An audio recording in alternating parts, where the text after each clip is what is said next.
Welcome back to our studies on 1 Timothy chapter 1.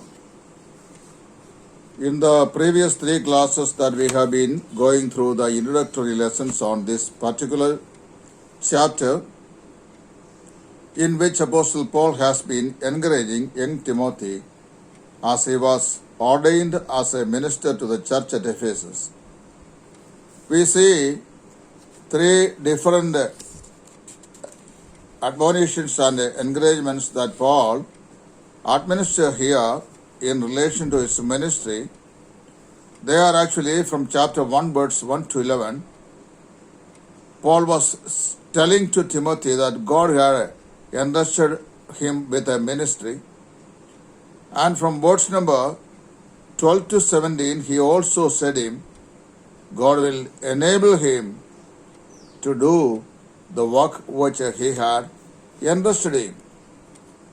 And in this third session today, what we are going to meditate upon, where Paul is telling Timothy that God has equipped him for a Christian battle. God had equipped him for a Christian battle. Chapter 1, verse 18 to 20.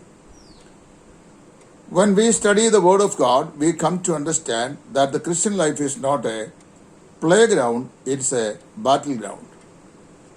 In Ephesians chapter 6, that Apostle Paul exhorts the saints in Ephesus of their spiritual battle that they had to engage with.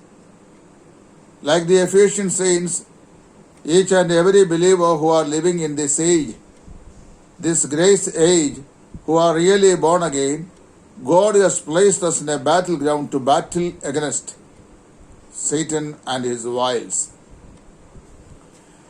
Here, Timothy had been enlisted by God as a Christian soldier. 2 Timothy chapter 2 verse 3 to 4, Paul tells him that he has been ordained and appointed as a Christian soldier to stand in the battlefield and fight against the wiles of Satan, to propagate the gospel of Jesus Christ and also to maintain the Christian virtues.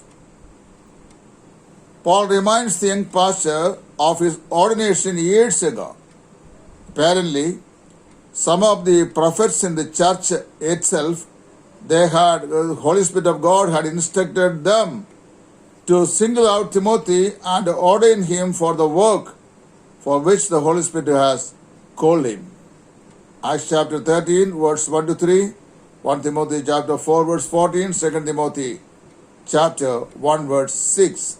All these passages are well speaking about Timothy's call and commitment and the ordination the Spirit of God has listed in his life. God has special, God would not call a person for full-time ministry until he had equipped him for that task. I understand that every servants of God who have been called and committed for the Christian service had been some time in their life that when God equipped them for that ministry. For example, John the Baptist. God had prepared him and equipped him before that he came to the wilderness in Judea to proclaim the kingdom of God. And even our Lord Jesus Christ as a human being, I'm not talking about his divinity there, that Jesus Christ has been the God, perfect God and perfect man at the same time, because we read in the Bible of his dual nature, that as a human being, that God the Father had equipped him for about 30 years of his silent period, so that he would be able to do the public ministry for 3.5 years. Even Apostle Paul, when he was called by the road to Damascus by the personal appearance of the risen Lord Jesus Christ, that he had been sent to Arabia, and there he had to spend at least 3 years to equip himself for the ministry for which God had called him. The same way Moses, Elijah, and many other people whose names are mentioned in the Bible, God had equipped them before they have enlisted them for a battle in the battleground of Christian service. The Holy Spirit of God has set his seal upon every Christian ministers and every born again believers, and that is the proof that we will see that he will see you through the battles ahead. We being Christian soldiers, that we have certain battles to engage with, and the Lord also will enable us to stand straight in the battleground to fight against the wiles of Satan. He was to use the word of God as a sharp two-edged sword to overcome Satan. Ephesians chapter 6 verse 17 and Hebrews chapter 4 verse 12. But it was not enough, however, to have correct doctrine, but also the Christian soldier must have a correct living. That means our life must be in harmony with our lips. Some people are more emphasizing the importance of doctrine in their Christian standing, and then they are ignoring the practical aspect. But the Bible says it is not 50% doctrine and 50% practical aspects constitute a 100% spiritual life and spiritual battle. But the Bible says our faith and good conscience, that means correct doctrine and correct living, makes a perfect Christian. Paul uses here the word good conscience in verse number 19. Paul often mentions the word conscience in his epistles, like in 1 Timothy chapter 1 verse 5 and 19, 3 verse 9, 4 verse 2, 2 Timothy chapter 1 verse 3, Titus chapter 1 verse 15. All these verses Paul has been speaking about conscience of its various characteristics. The word conscience has a Latin origin, and it means to know with.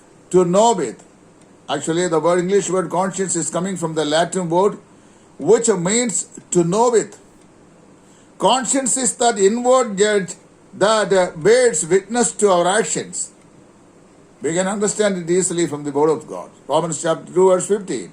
It is an inward judge with every individual, both the believers and the unbelievers, and with which they are being born to this world. And conscience is the inner judge which bears witness to our actions. It is possible for a Christian believer to maintain an orthodox doctrine while living in hidden sins. Several incidents we have to point out from history, but I don't want to take time to do it now.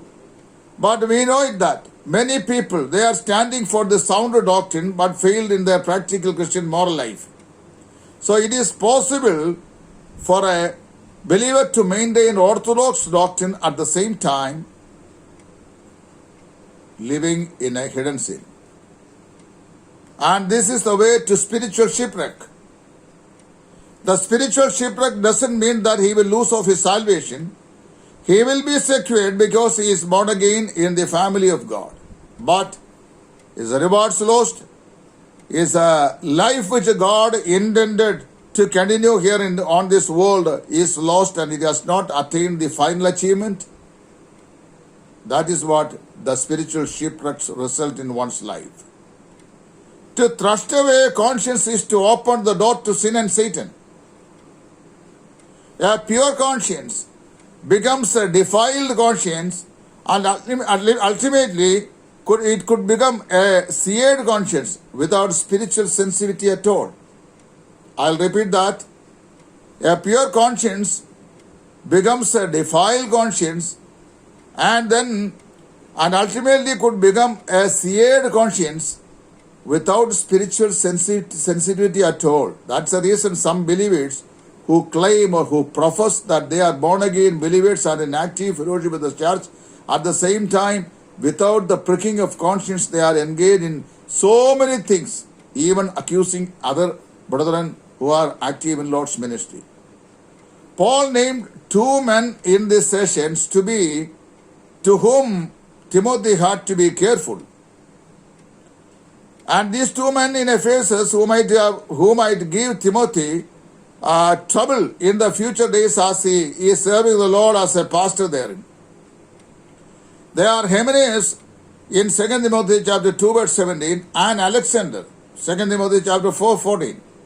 Perhaps this Alexander may be the person who troubled Apostle Paul in the Ephesian riot, who collected the merchantmen, the business people, and then brought about a large riot in the city of Ephesus, which finally resulted in the arrest and sending away of Apostle Paul from that city.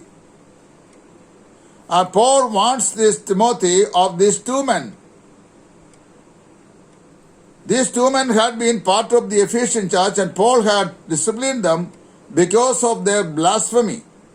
Probably they might have taught the assembly false doctrines. The word learned in verse number 20 means to learn by discipline, suggesting that Satan would deal with them through adverse circumstances.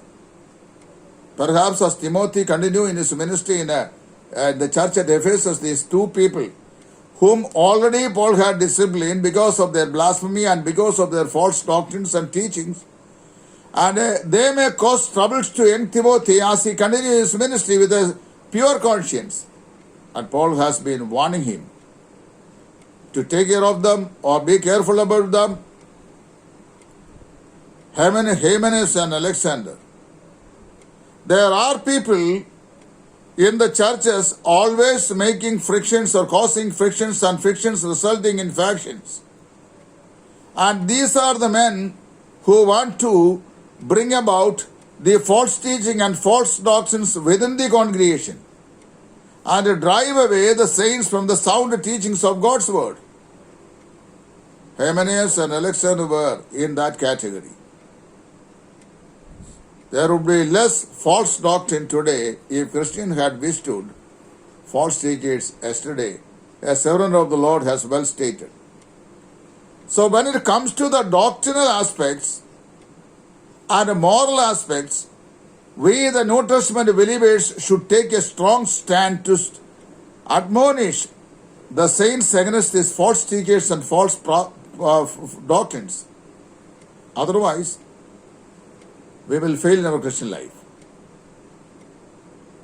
Let me close down here this session, repeating the first sentence that Christian life is not a playground, it is a battleground, and every Christian must be cautious about the battle that God has left with him, that our duty is to battling on the ground by faith and by Christian practices, and then get the crown of victory.